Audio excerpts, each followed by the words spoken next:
E eu sentia que eu não conseguiria, de alguma maneira, seguir, né, esse trajeto. E, por outro lado, era muito difícil também, porque eu tinha o desejo, de alguma maneira, de me inserir, né, de estar fazendo parte do conjunto de jovens que eram parecidos comigo. E eu me sentia isolada, né, desse grupo e produzindo dentro do meu quarto, e produzia textos e sem coragem de levar isso para fora.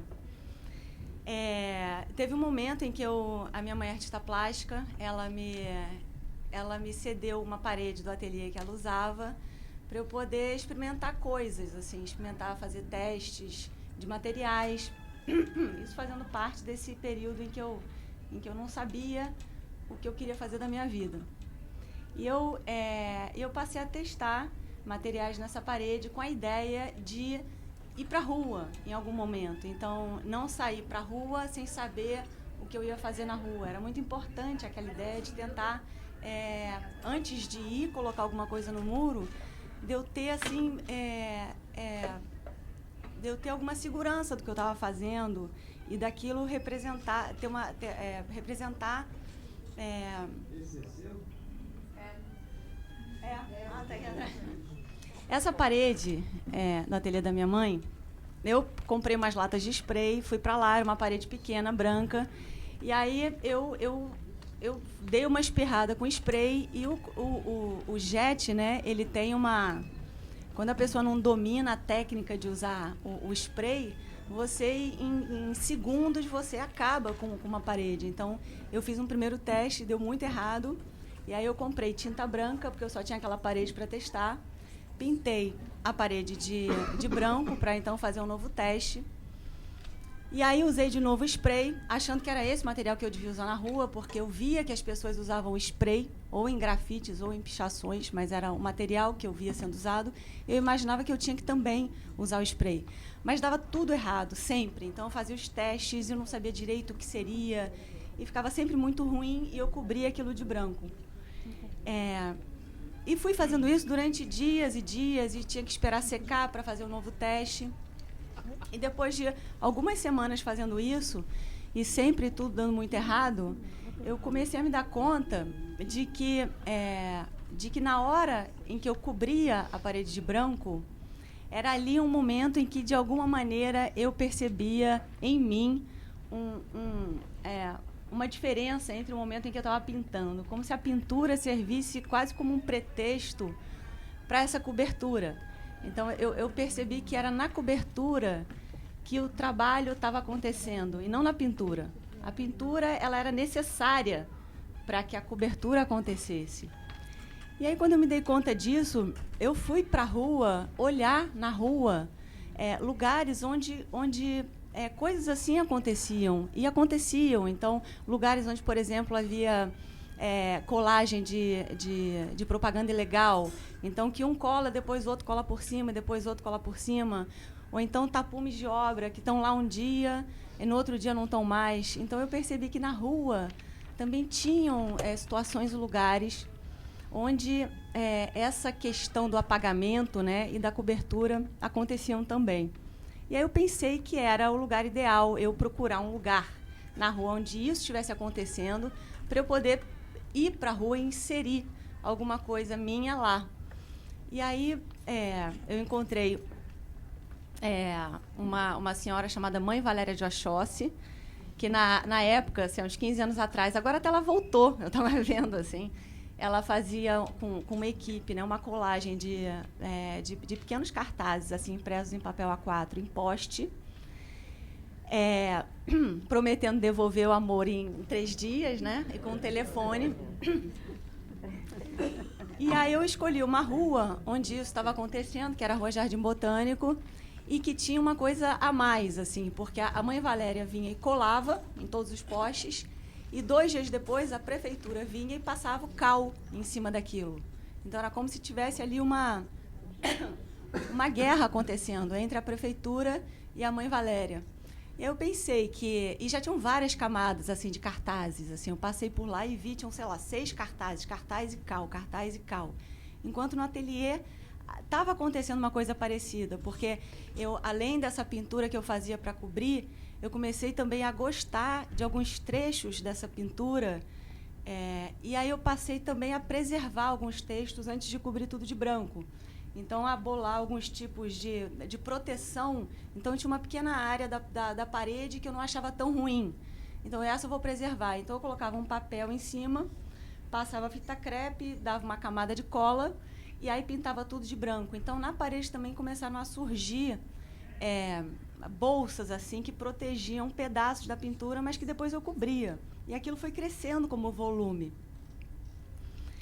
Então, eu esperei um dia a prefeitura passar o cal, e eu fui lá e fiz uma pequena marca em cima desse cal, né, nesses postes da Rua Jardim Botânico, e 2 dias depois essa minha marca estava coberta, como num sanduíche, né, pelo cartaz da Mãe Valéria. E aí comecei a fazer um tipo de triangulação, assim, né, entre... tinha a Mãe Valéria, a prefeitura e eu, Mãe Valéria, a prefeitura e eu. Então ficou fazendo um tipo de sanduíche, que depois eu passei lá com uma espátula, arranquei aquilo tudo, levei para o ateliê e botei aquilo dentro da parede. Porque nesse ponto a parede começou a engolir coisas, assim, porque ela foi crescendo em volume. Então eu passei a colocar tecidos e colocar objetos, pequenos objetos, cartas, fotografias, coisas minhas. Eu fui guardando coisas ali dentro. Agora eu tenho que passar para cá, fazer assim um pulo para cá. A partir dessa experiência nos postes, eu acho que aconteceu ali alguma coisa importante assim comigo, que foi o desejo de permanecer de algum modo na rua e fazendo essa como se eu pudesse na rua me colocar de algum modo nos muros, oferecendo um pouco do meu conteúdo, ou de da minha dificuldade de oferecer o meu conteúdo para as pessoas. E eu fui resgatar esse código que eu tinha inventado quando era criança. Exatamente por isso, era um código inventado para proteger segredos, para proteger coisas de diário, porque tive uma experiência de um irmão que leu meu diário. Então, eu comecei a fazer esse código para isso, mas que eu tinha deixado para lá, assim, já não usava há muito tempo. Então, eu voltei a escrever, né, usando esse código, fiz algumas mudanças para tornar um pouco mais difícil, né, a leitura. Então, eu, criança, por exemplo, quando eu tinha inventado isso, eu tinha feito ele com espaços, né, espaço entre palavras. Então, eu tirei o espaço e coloquei um símbolo no lugar do espaço. Depois, esse símbolo eu também tirei e juntei tudo. Então, eu fui mudando ele e aí resolvi levar ele para a rua também. Mas com uma forma que mais tarde eu fui entender, porque me perguntavam muito, mais para frente, depois que eu comecei a desenvolver outros trabalhos de colagem, me perguntavam qual era a relação entre essa escrita e o que eu estava fazendo como colagem, porque, num primeiro olhar, pareciam coisas tão diferentes, né? A escrita, ela é tão dura, quer dizer, é uma escrita toda desenhada em linhas, e a colagem era uma coisa mais em curvas e mais... enfim, depois eu vou mostrar, eu até pedir para, se puder avançar, para aparecer uma das colagens. Mas aí eu identifiquei que, na verdade, eram coisas assim que pareciam diferentes, mas eram a mesma coisa, que era a letra, por ser uma letra codificada, ela esconde nela mesma o seu conteúdo. Então, a palavra escrita, ela está atrás de uma cortina, e a cortina é a própria letra que está deformada. Então, é uma cortina que não precisa de pano, ela não precisa de cortina, ela é a própria letra torcida. E na colagem isso acontecia, mas de uma maneira concreta. Eu colocava mesmo um pano em cima. Então, eu cobria efetivamente. Então, eu colocava uma forma dentro da pintura e cobria essa forma com papel ou com tecido e ia contando histórias dentro desse trabalho que eu fazia, Então, um trabalho que tem sempre uma narrativa, e me deu vontade de falar, alguém falou não usaram a expressão inominável, mas assim, da coisa assim, não ter um significado, mas da desconstrução, acho que não é nem desconstrução, é de não ter acesso ao significado. Então, é como se o conteúdo daquilo que eu estou fazendo, ele é como se eu quase conseguisse ler o que eu mesma estou contando. Mas eu não chego a ler. E quando eu leio, instantaneamente aquilo perde força, entendeu? Então ele ficava sempre esbarrando num tipo de filtro em que eu mesma não conseguia fazer leitura, quase lia. Então é isso, assim, eu estou aqui já falando demais, acho que a gente pode depois continuar, mas em resumo. Então, nós vamos prosseguir agora com...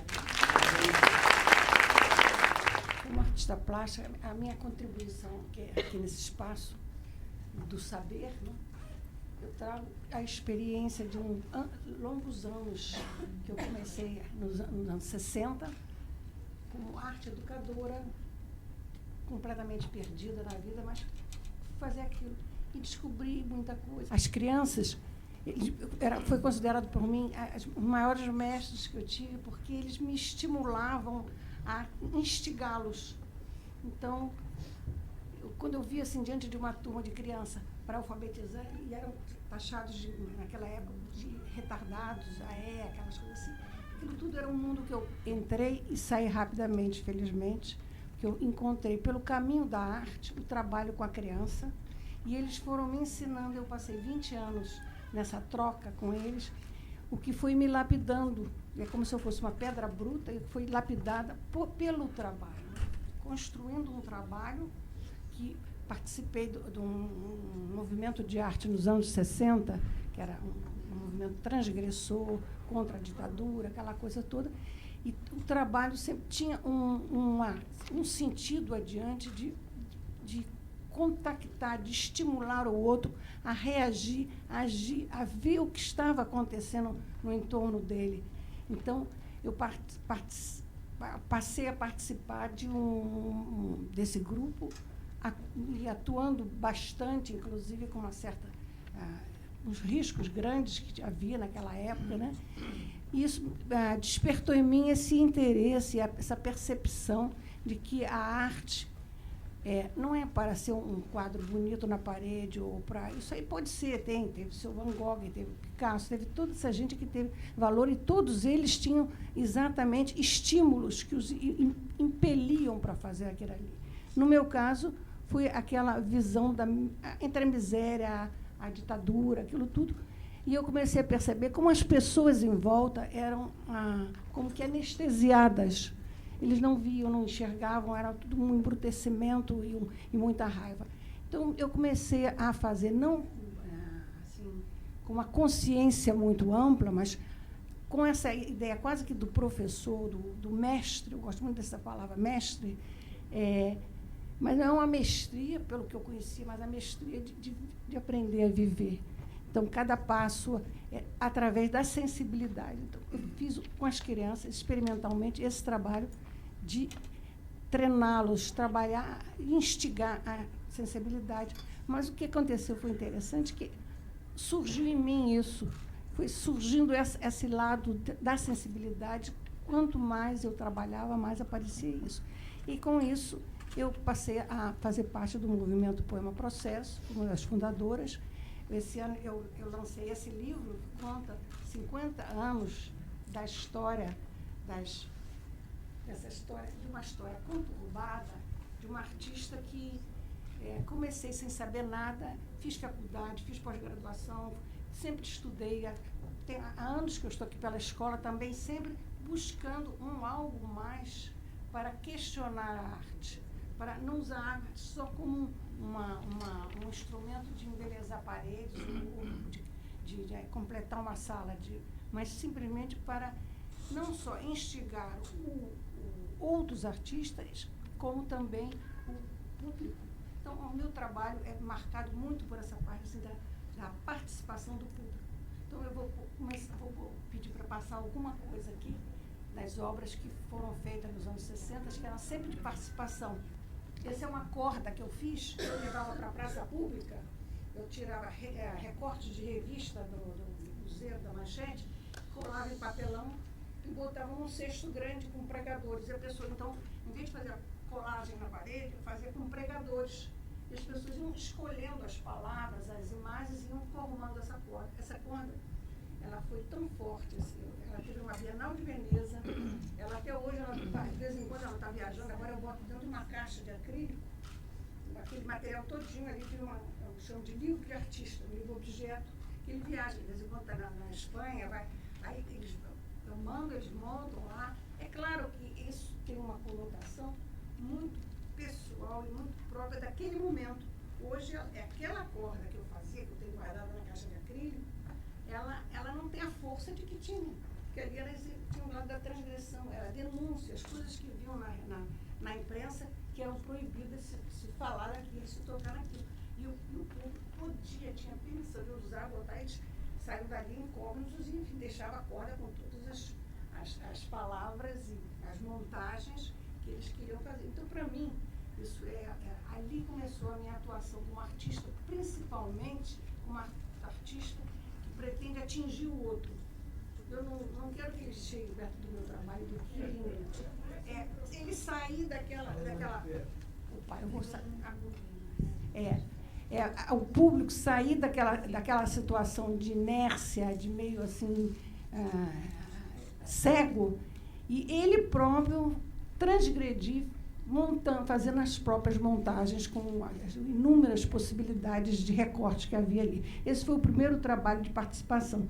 Aí eu passei a pensar nisso. A importância da minha obra não era o resultado do meu trabalho ser belo, não, era muito mais o quanto eu fazia o outro atuar, a pensar. Aí ele se vê como indivíduo. Aí eu comecei a fazer análise, e foi uma longa história de buscas minha, e cada vez mais o meu trabalho se direcionava para isso. Então, esse trabalho formas geométricas no chão, nem sempre tem conotação política, mas a conotação política que tem, eu acho que é no sentido de fazer ele sair da inércia, o público participante. Então, eu boto formas geométricas e dou um código de caminhar sobre as formas. Então, é como que para ele sentir ele como corpo, ele tem uma consciência de corpo, do caminhar. Aí ele trabalha com a frente do pé, a ponta do pé,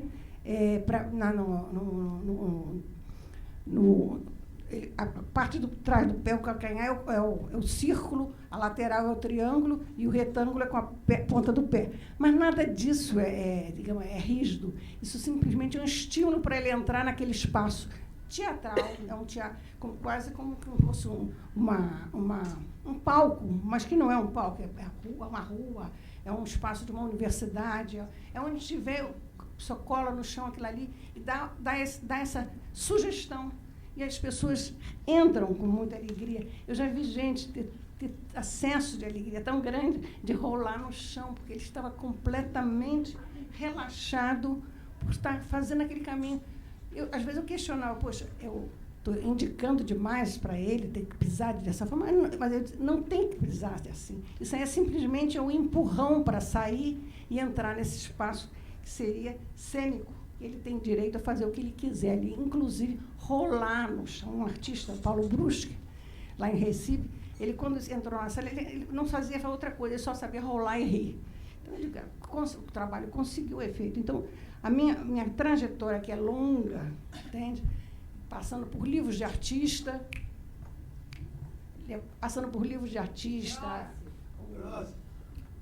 e passando por... Sempre havia esse lado um convite para o público atuar no trabalho.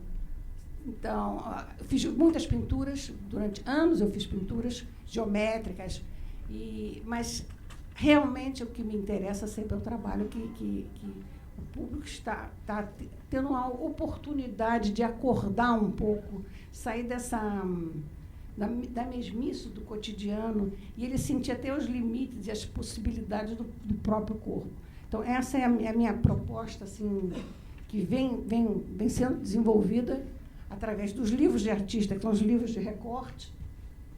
Deixa eu ver se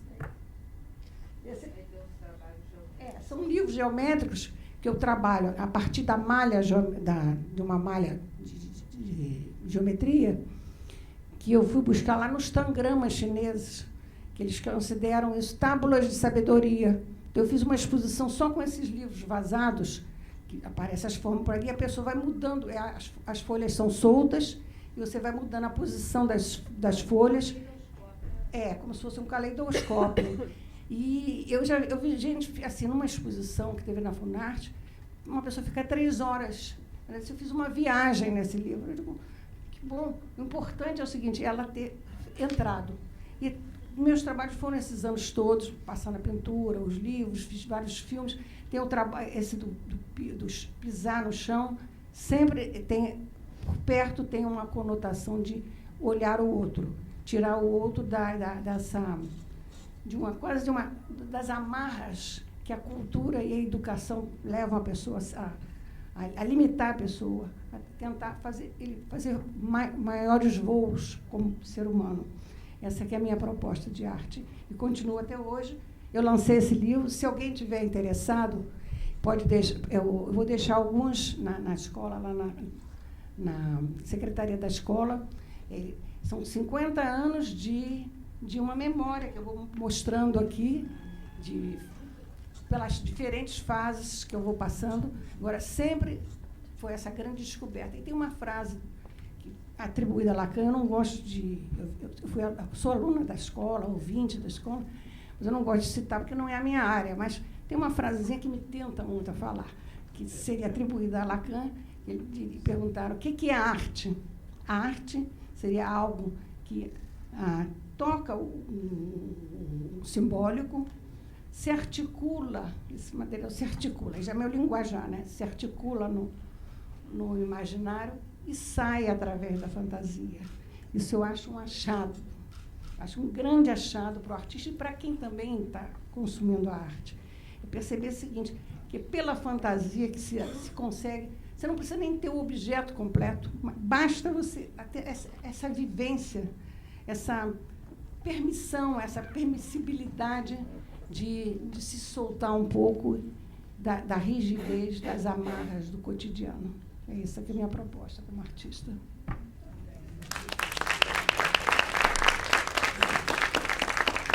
Vamos ouvir agora a Yolanda Freire. Boa tarde, minha gente. Eu estou muito feliz de estar aqui, muito honrada. Nessa escola que sempre me acolhe com muito carinho, com muito zelo. E eu quero agradecer essa acolhida, em especial a Tereza Nazar. Aproveitando os agradecimentos. Espera, José Nazar tem para você também. Nazar, eu aproveito que você está presente para dirigir a você também um agradecimento. Pela distribuição cuidadosa. Nazar, escuta, eu estou falando. Pela distribuição cuidadosa e atenta que você faz dos meus livros. Olha só, gente, por 2 vezes eu viajando, as pessoas me reconheceram, porque tem muitas fotos no livro, e vieram me comentar sobre o meu livro. Fora do Brasil, quer dizer, isso me gratificou muito, porque eu sei que o Nazar distribui não só aqui no Rio, mas em várias cidades do Brasil. Não é bacana isso? Então, gente, a mesa, o tema dessa mesa é tela, textura, instalação e criações na arte contemporânea. Então, eu, atenta a essa solicitação desse fórum, eu separei fotografias de 8 artistas, um de cada um, que exemplifica melhor do que eu ficar falando o que é a tela na arte contemporânea. Não que se tenha deixado de pintar sobre o suporte tela. Não, é como o livro, jamais vai deixar de existir a tela. Eu mesma tenho uma exposição que encerra hoje, que eu apresento um trabalho pintura sobre tela.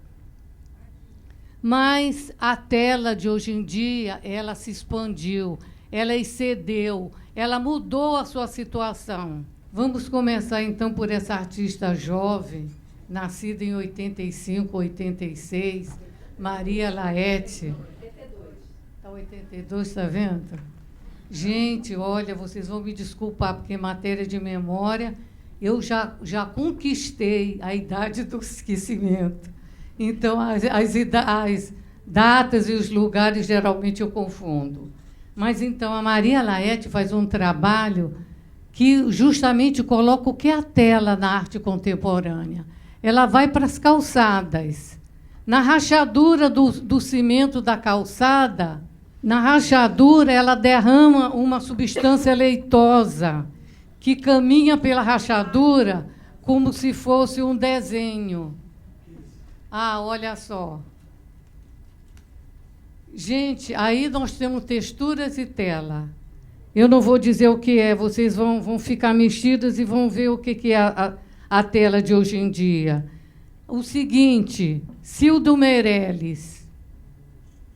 Um trabalho interessantíssimo dele realizado nas calçadas de São Paulo, Avenida Paulista, onde o movimento de investimento financeiro e de comércio é intenso. O que ele fez? Ele pegou 100 parafusos, mandou fazer 100 parafusos de ouro e incrustou nessas pedras, sendo 50 pedras brancas, 50 pedras pretas, e tornou a recolocar na calçada. Então, ele está aí não só mudando a paisagem, mas ele está criticando, argumentando, provocando. E falava a mídia daquela época que ele apresentou o trabalho, que se via muitas pessoas inclinadas pegando os parafusos ou as pedras com parafuso, uns até pelo valor, e outros com uma espécie de fetiche.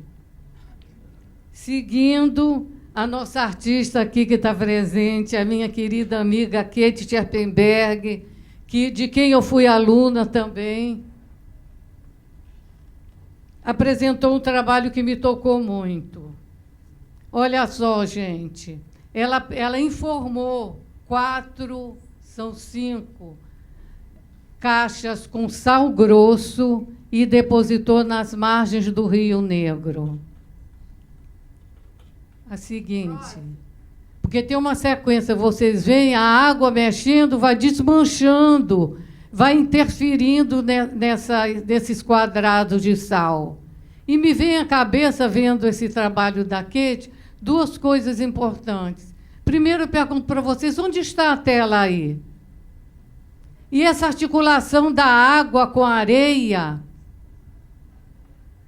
esse casamento da água com a areia, essa passagem do tempo, olha só como fica. O sal se desmanchando na água. Eu lembro quando eu era criança, tinha uma adivinhação que dizia assim: eu nasci da água, na água me criei, mas se me botarem na água morrerei.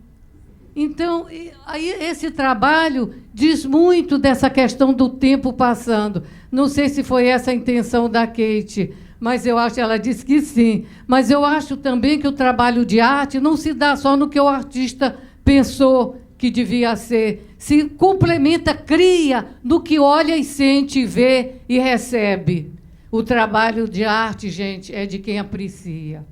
O artista é só um pequenino operário. A Kate realizou outro trabalho semelhante a esse, mas, em vez de sal, ela usou pigmento vermelho, na Argentina.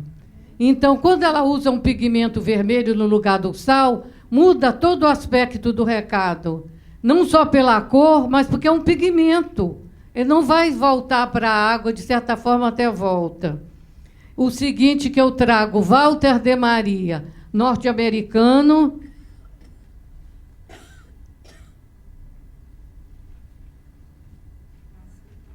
Não, eu estou vendo aqui, porque eu trouxe 2 trabalhos dele, mas minha proposta é apresentar um de cada um. Sim. Aí, só os dados do nascimento dele, É esse o trabalho que eu quero apresentar.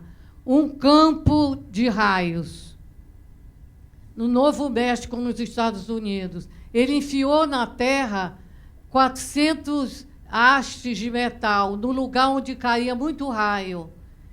E o que acontece, gente? A própria natureza faz o desenho.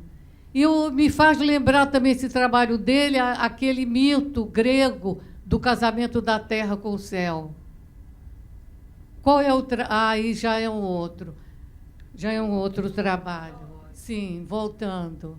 E ele ocupou assim, 1 milha de espaço usando esses vergalhões. Então, o trabalho dele, o espectador, para ver, ele tem que se colocar num abrigo para poder ver, na hora da tempestade, esses raios desenharem, encostarem na terra.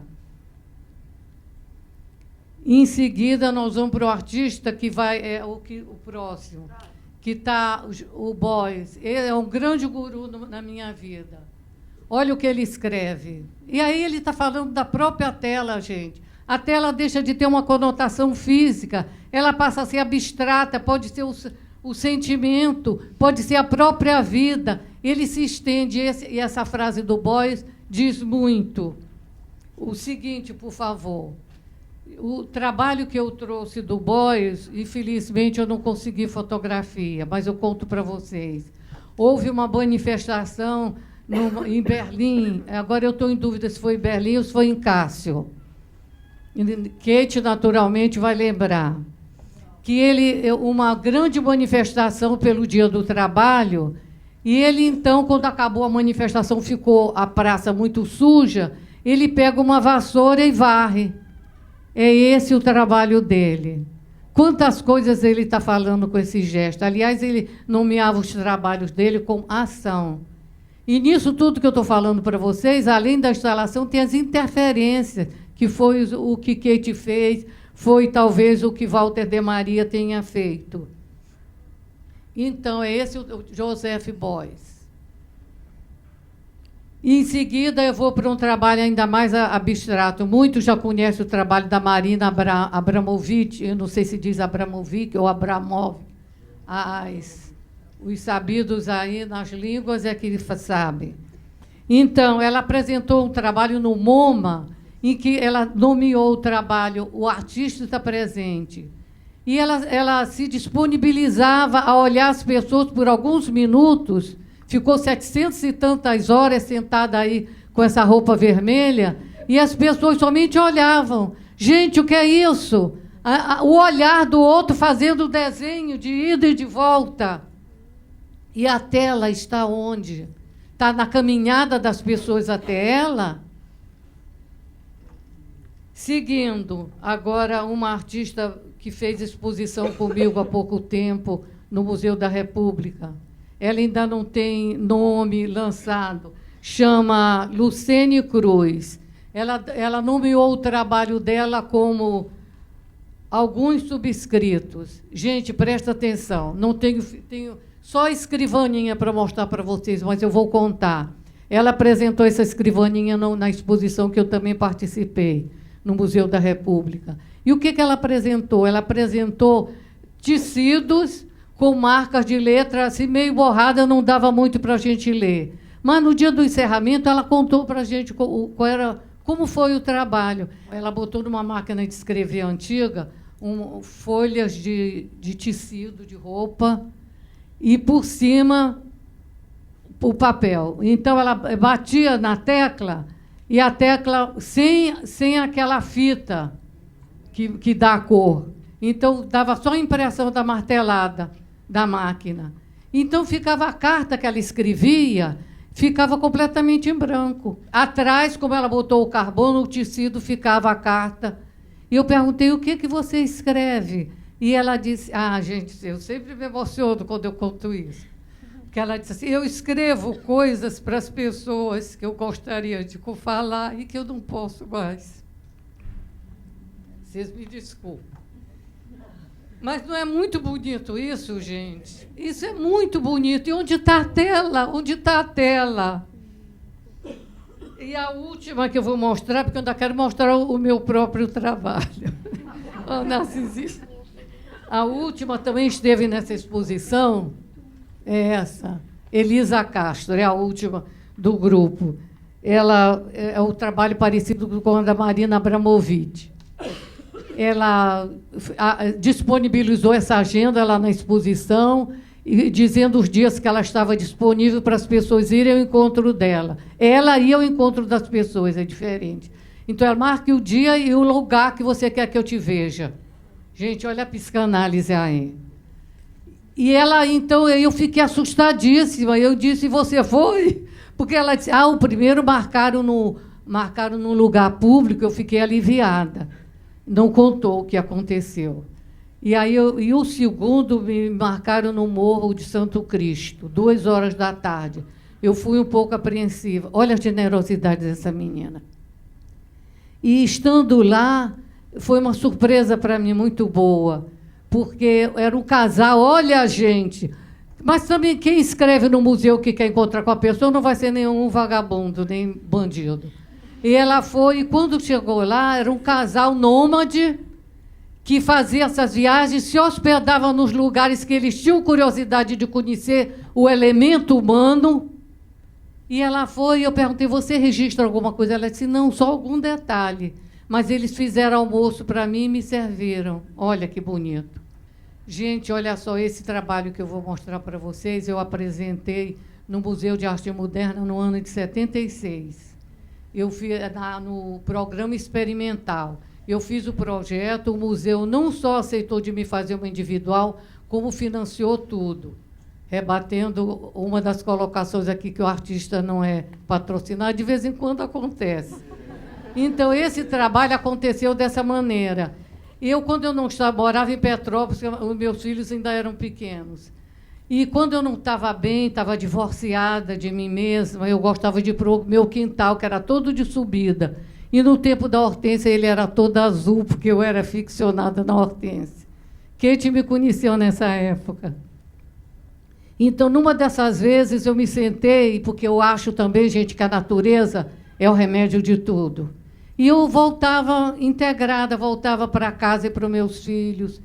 Mas, nessa vez que eu subi, que deu origem a esse trabalho, já está em cima, gente, vou passar um pouquinho, eu posso? Um minutinho. E eu vi, a neblina veio cobrindo tudo, e eu fiquei assim, extasiada com aquela neblina, aquela ligeireza no Petrópolis, chama russo, veio cobrindo tudo. Gente, de repente, aconteceu uma coisa estranha comigo. Eu não era eu era a neblina correndo. Foi uma coisa incrível. E esse trabalho que eu mostrei, isso é eu jovenzinha, mas como eu não tinha registrado nesses meios modernos, eu peguei essa cantiga igreja. Quando eu digo Jesus, não é só o Jesus da igreja, gente, é a divindade que eu toquei. É aquele menino do Fernando Pessoa, de narizinho correndo e pé descalço. Eu encontrei ele. Encontrei outras vezes, mas essa vez foi a primeira. Eu fiquei em êxtase.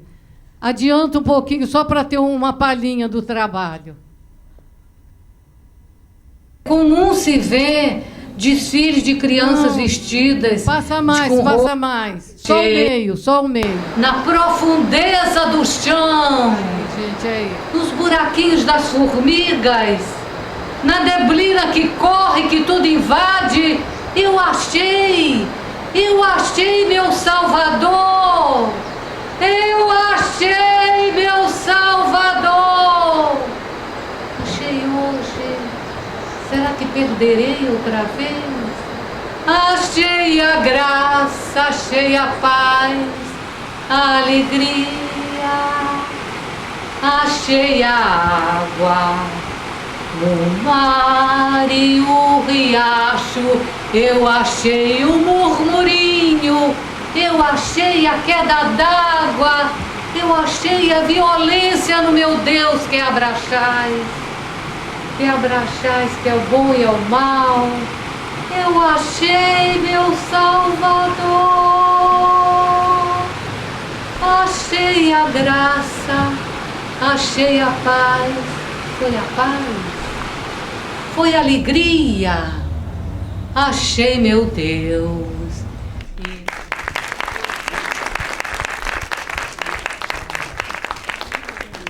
Nós vimos hoje na primeira mesa, e acho que agora também, nos traz uma dimensão do quanto que a obra, ela ultrapassa o artista. Uma obra, ela pode não existir, mas me parece de que no momento, na medida que ela existe, ela se torna necessária.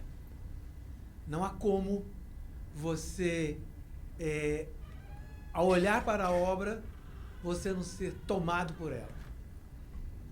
Então, eu queria fazer algumas colocações.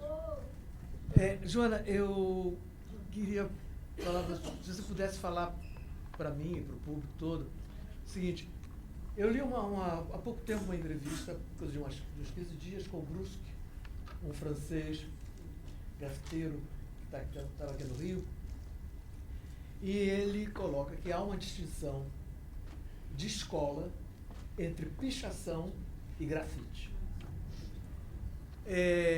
Uma coisa que me chama a atenção no teu trabalho, que eu não sabia que era teu, eu conhecia, é que eu não consigo situá-lo nem como grafite, nem como pichação. Na forma de ver, eu sou tomado, sou fisgado, quando eu passo e vejo aqueles logaritmos, aquelas... Mas eles não me remetem a nenhuma dessas situações. Então eu gostaria que você falasse para nós, quer dizer, aonde você situa o seu trabalho nesse sentido, e como você vê essa distinção de grafismo e pichação. Obrigada. Para Neide, eu gostaria, Neide, que você pudesse nos falar um pouco aonde você faria uma distinção entre a participação que a obra solicita, e que nós temos, o Oiticica desenvolveu muito isso, a Clark, a Lígia Pape, né? E aonde nós podemos ver essa participação numa distinção precisa com relação à questão da performance. Tá? E você, Yolanda, que você pudesse falar um pouco para a gente também de aonde, e só para abrir um recorte, que a coisa de uns 2 meses atrás, a Abramovic fez uma exposição em São Paulo, não sei se você viu, em que ela nomeava de cotidiano, e que era o trabalho implicava o seguinte: eram cadeiras de praia, que os espectadores chegavam e se sentavam nessas cadeiras, e na parede tinham vários boxes em que ela, inclusive, nos 3 primeiros dias, foi ela que fazia. Passava de um box para o outro. Num ela entrava, aí depois ela passava para o outro, tirava a roupa, sentava, comia, tirava a roupa, tomava banho, e as pessoas aqui assistindo. Esse era o trabalho dela. Então, eu gostaria que você falasse assim, como você situaria esse momento da arte contemporânea, onde o artista ele se usa como suporte da própria obra. E como que nós podemos fazer uma associação disso ao que eu coloquei inicialmente, quando a obra ultrapassa o artista. Mas, agora, para nós, da plateia, eu queria jogar, ao invés de guardar uma questão de você, eu queria jogar para vocês. Hoje se falou em várias questões, inclusive, o Elia falou da questão da arte precede a psicanálise, não precede, ele questionando isso. E o que eu queria colocar, se a gente pudesse pensar aqui agora um pouco assim, nós sabemos que o ato analítico, ele poderia em algum momento ser situado juntamente como da ordem do ato poético, no sentido de ato criativo. Para a gente pensar, para a gente, enquanto analistas, pensar um pouco nisso, ver isso. Porque o que nós temos é o seguinte: nós temos que, frente a uma obra de arte, quem vai ocupar o lugar de analista é a obra. Na medida em que a obra, com o seu silêncio, é ela quem faz com que você fale. É você que, enquanto espectador, vai ficar nesse lugar do analisando, ou seja, naquele que fala. Fala o que te toma, o que te afeta. Então, nesse sentido, é que eu colocaria que a gente pensasse. Podemos ver alguma coisa como se o ato analítico e o ato criativo sendo algo numa ordem que pode correr paralela? Bom, vamos lá. A pergunta é muito boa. Não, essa deixa eu... Vamos responder aqui, a plateia vai pensando. Bom, sobre grafite e pichação, né?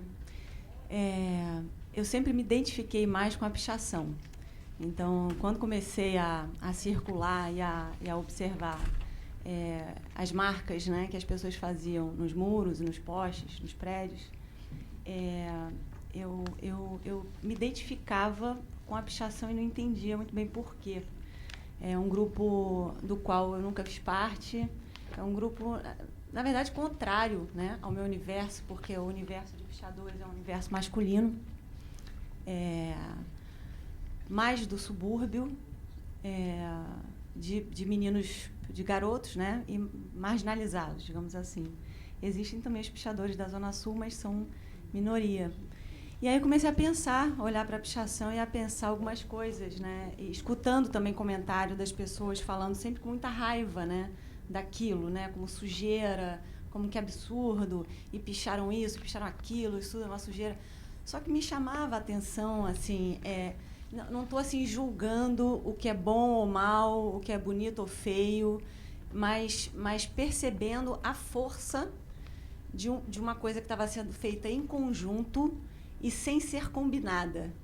Então, assim, há um movimento, né, que é esse movimento da pichação, que ele é feito sem nenhum tipo de combinação entre centenas de meninos,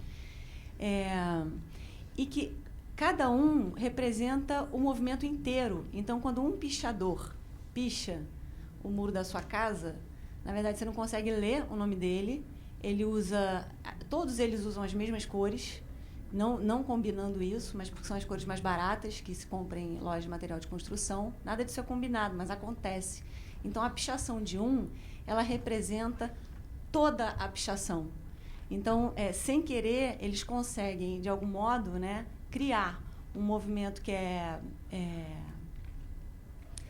eu acho que é social, né, e que quer dizer um bocado de coisa, além dessa visão mais, acho que mais superficial, das pessoas que dizem, isso é um absurdo, isso é uma sujeira, uma porcalhada. Eu acho que tem muita coisa para discutir, para pensar sobre a pichação, como um fenômeno mesmo das grandes cidades. E o grafite, assim, eu acho que um pouco como a pichação, eu nunca me senti fazendo parte, né, desse grupo. É um grupo que é mais fácil, então é muito mais fácil encontrar os grafiteiros do que os pichadores. Então, acho que com o passar do tempo eu acabei encontrando essas pessoas, né, por isso, por frequentar um pouco os mesmos muros, ou então de ter, assim, de disputar, entre aspas, né, o mesmo espaço. Mas eu sempre fui só, né, sempre pintei sozinha. No começo, eu lembro que quando fui para a rua a primeira vez, eu não tinha a menor ideia de como isso era feito, se era feito de dia ou de madrugada, se era escondido, se dava merda, eu não sabia de nada. E eu fui sofrendo as consequências de não saber, porque eu imaginava que eu devia pintar de madrugada, fazia mais sentido, né, para minha cabeça. Então eu ia de madrugada e tive uma série de problemas por causa disso. E aí fui descobrindo que não era de madrugada, que eu tinha que pintar de dia, que o melhor dia era o sábado. Eu fui descobrindo uma série de coisas. E aí também encontrando essas pessoas. Mas voltando assim à tua pergunta, é uma pergunta que eu já me fiz muito, que já me fizeram também. Depois, mais velha, né, conheci pichação de São Paulo e acabei vendo muitas coisas em comum com as minhas letras e a pichação de São Paulo, que é feita com rolo, diferente daqui do Rio, e que é uma pichação reta, né, com linhas, enquanto aqui do Rio é uma coisa mais acho que um pouco parecida com a cidade até, né, porque aqui são as curvas, tem uma coisa, mas assim é de São Paulo, né, que são as linhas mais retas e feitas com rolo. Então, isso, me identifico com uma coisa que eu acho que é de um impulso raivoso que os pichadores têm e que eu me senti tendo durante um bom tempo. Eu acho que o primeiro momento em que fui para a rua fazer, eu acho que eu me sentia tendo também um impulso que era um impulso raivoso e sentindo um pouco um pouco de preguiça assim com relação ao que eu vejo com relação ao grafite, né, de uma coisa assim mais mais colorida e mais de monstrinhos e de bonequinhas, e de uma coisa assim até um pouco infantil às vezes, e que, não sei, eu acho que é como às vezes vejo um pouco de falta de tem a ver com suporte, que é como se as pessoas não estivessem muito conscientes da força que a rua tem como suporte para um trabalho. Então fica uma coisa meio de copiar, colar, copiar, colar, copiar, colar, mas sem nenhum tipo de compromisso ou de olhar, de um olhar que pensa no suporte com sua própria força antes de receber o trabalho. Posso só dar mais um... Vou dar só um exemplo. Assim. Uma vez eu participei de uma coisa que é um evento chamado Arte Rua, há 2 anos atrás, e eu fui porque era interessante para mim também encontrar esses caras que faziam isso. E aí a gente estava junto nesse lugar onde aconteceu o evento, e aí os caras falaram, não, vamos sair, vamos fazer umas pinturas aqui por perto, vamos embora, vamos junto. Eu nunca tinha feito nada junto e fui. E era no centro da cidade. E aí eles foram para uma esquina, já tinha uns que estavam pintando, e aí de repente eu parei diante de uma porta, que era uma porta de um casario. Era uma porta que tinha, assim, ela tinha uma camada de tinta azul, que era mais recente, que estava descascada e revelava um pouco de uma tinta abóbora, e que estava descascada e que revelava um pouco da madeira e de um pouco de verde. Então, era uma porta que tinha um monte de história, era uma porta de uma casa com pé direito alto, que tinha uns arranhõezinhos, que tinha umas letrinhas de criança com canetinha, era um negócio todo... cheio de história, e eu fiquei ali parado olhando para aquela porta, e de repente veio por trás de mim uma pessoa que eu não vou dizer nome, mas um grafiteiro desses assim famosos, e o cara veio com um birro de spray que a gente chama de fat cap, que é um cap que lança um jato que tem assim essa largura. Então ele faz ele fez assim, ele chegou assim, ele veio na direção daquela porta e fez assim, um círculo de uma vez só, e fez uma... Eu me afastei, dei 3 passos para trás, e aquilo me foi assim um soco, entendeu? No peito, assim, porque é uma coisa assim, como é que uma pessoa chega e faz dessa maneira? Então, sem ter, né, nesse momento eu vi que era uma coisa assim, era uma coisa assim de realmente não ter nenhum tipo de reflexão de uma reflexão maior sobre o suporte. Então, é isso. Só uma pergunta. Claro. Essa particularidade agressiva no cara que vem, você já viu isso nos outros grafiteiros? Sim. Então, aí... Não, assim, eu digo, por exemplo, tem uma coisa que os grafiteiros fazem muito, que é com relação a fundo. Assim, vamos fazer um fundo. Então, assim, tem um muro. O muro está lá, o muro tem rachadura, tem pequenas plantinhas que estão crescendo nas rachaduras, tem marcas, tem musgo, tá descascando um pouco, tem resto de cartaz, tem até o resto de uma antiga pichação. Então, as pessoas chegam assim, e aí, qual vai ser o fundo? Então, fazer um fundo, pintou de branco aquilo, para então fazer, zeram aquele muro para então fazer um grafite. Assim, e aí é uma coisa assim que nunca fez muito sentido para minha cabeça, porque acho que é exatamente aquilo que está ali, né? Pelo menos a minha relação, né, com o muro, ou com o poste, ou com a calçada, eu me percebi, ao longo dos anos, tendo uma relação que era diferente da relação que esse grupo, de um modo geral, tem. Mas estou falando também de um grupo pequeno, que é um grupo dessa cidade, é um grupo muito pequeno de pessoas, né? Uma posição de escuta, como se aquela porta falasse, aquele muro falasse. Uhum. Ele já tem as suas próprias marcas. O que você faz com essas marcas? Deu respeito. O grafiteiro poderia, entre aspas, ter essa pena? de uma leitura, a leitura, por exemplo, a leitura que você teve na porta. Uhum. Você viu coisas que, por exemplo, a gente não vê. Uhum. Eu não teria visto. Uhum. Certo? Você teve a capacidade, a sensibilidade de leitura. Mas um grafiteiro, Uhum. Porque dentro disso que o Nazar está colocando, esse francês, o Brusque, ele diz que o grafiteiro não pode existir se ele não viveu o risco, o aspecto vandalista, de vandalismo que está implícito no ato do grafitar. Mas isso não existe mais. Isso que eu estou... Isso não existe mais. Isso está com os pichadores.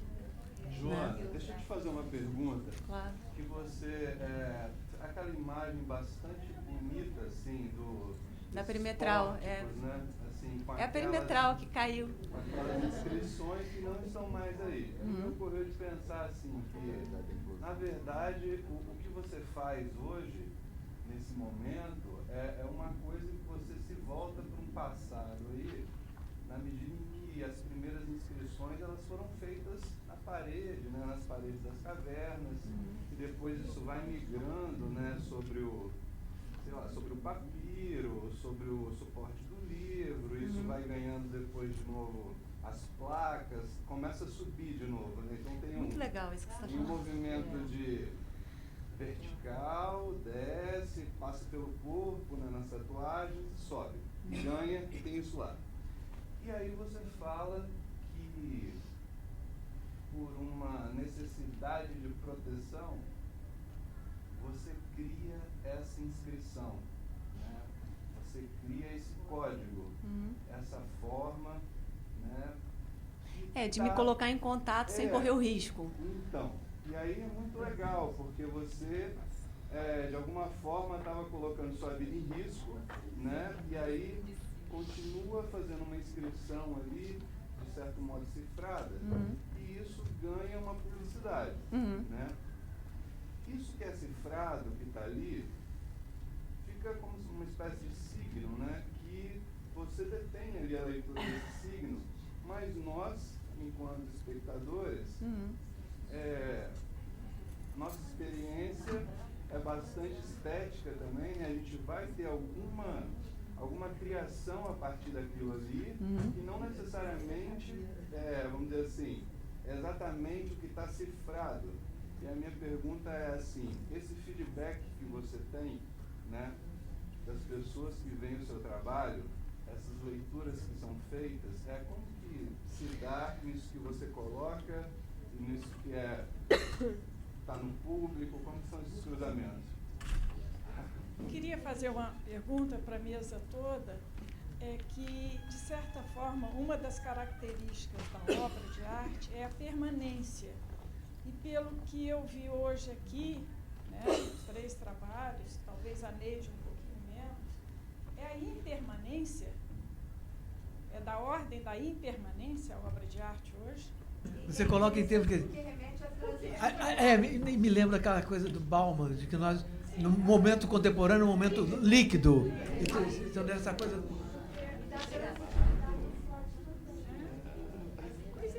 Emília, olha, eu não necessariamente só da ordem da impermanência, mas também.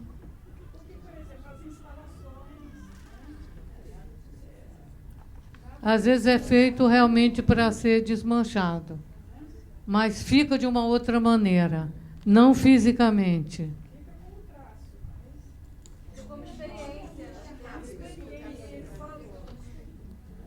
Ô, Neide, eu conheço bem esses seus livros. Deixa eu te perguntar uma coisa. Porque eles exigem, né, em termos assim, que é um pouco também os livros daquele artista de Vitória, o Sami, o Ilau, que ele também faz livros. E o que eu percebo é que não sei se você já pensou sobre isso, há uma certa dificuldade do público de trabalhar com essa mudança de perspectiva, porque quando você olha uma tela, o olhar ele passeia, Você olha a tela, você olha a escultura, você olha a instalação, mas o objeto que demanda que você manuseie é diferente. E eu quero supor que, para início de conversa, a perspectiva é diferente, né? A perspectiva do olhar é diferente. E, ao lado disso, portanto, a atitude, né, do espectador é diferente. E ela exige, talvez, uma coisa mais intimista, porque você tem que manusear e escolher, né, o que você... Exatamente. Opções, né? Isso está em alguma intencionalidade do artista? Isso que eu queria. Completamente. A razão da obra é essa. É exatamente tirar o público de uma atitude contemplativa, passiva, para instigá-lo, desculpa a palavra como sujeito, para que possa se identificar um pouco com ele mesmo fazendo a leitura. É ele que está fazendo a leitura, é ele, aquele sujeito que está ali. E não mais uma pessoa que está passando e viu que bonitinho, que interessantezinho, entende? Ele é como se tentasse atingir aquela pessoa. Ele sai contaminado para pensar, não pensar as soluções que o artista dá, mas pensar em torno de outras coisas na vida, ficar atento para o que tem em torno dele. Só para completar aqui, a performance exatamente é para o público contemplar, apreciar, sorver. A minha ideia, quando eu instigo ele para dentro do trabalho, ele participar do trabalho, é que ele participe da vida mais intensamente, que ele atue mais intensamente. Sobre a escrita, assim, você começou falando da perimetral, quando eu soube que a perimetral ia ser derrubada, na mesma época eu recebi um convite para fazer um trabalho numa Bienal, que ia acontecer aqui na Bienal da Criatividade, uma coisa assim. E aí eu pensei em fazer um texto nas colunas de sustentação da perimetral sobre a morte da perimetral. Então, o texto que eu escrevi na perimetral é sobre a queda da perimetral. Então, volto a falar assim do suporte, né? O porquê daquilo. Então, a ideia dali era de como... foi uma leitura um pouco de fantasia, como se a perimetral fosse uma lagarta que tivesse vindo assim, dos mares abissais e tivesse estacionado ali e tivesse entrado em contato com uma medusa e aí se transformado em concreto e a cidade depois foi crescendo em volta e ela acabou sustentando na coluna dorsal os carros e servindo a população da cidade para os carros passarem e que o coração dela continuava a bater, o sangue continuava a circular, mas ela estava impossibilitada de sair dali por causa dessa maldição. E ela estava condenada à morte com os dias contados e não tinha como fugir. Então, o texto da perimetral é sobre isso, sobre essa morte e a dor dessa lagarta de não ter conseguido escapar. Mas, voltando a falar assim de suporte, você falou sobre a escrita, né, o caminho da escrita, que primeiro das cavernas, dos muros, papiros, placas e dos livros. Eu, até os 22 anos, eu imaginei que eu fosse ser escritora. Eu tinha um desejo de ser escritora, eu escrevia, eu continuo escrevendo, mas era uma coisa da minha fantasia, de que eu publicaria um livro, de que e eu nunca consegui, né, fazer isso, sempre tive muito medo. Então, acho que, de alguma maneira, a escrita, ela me serviu para eu poder, talvez, começar esse caminho, que eu estou com 41, quem sabe aos 50 eu tenho a coragem de publicar alguma coisa que eu escrevi.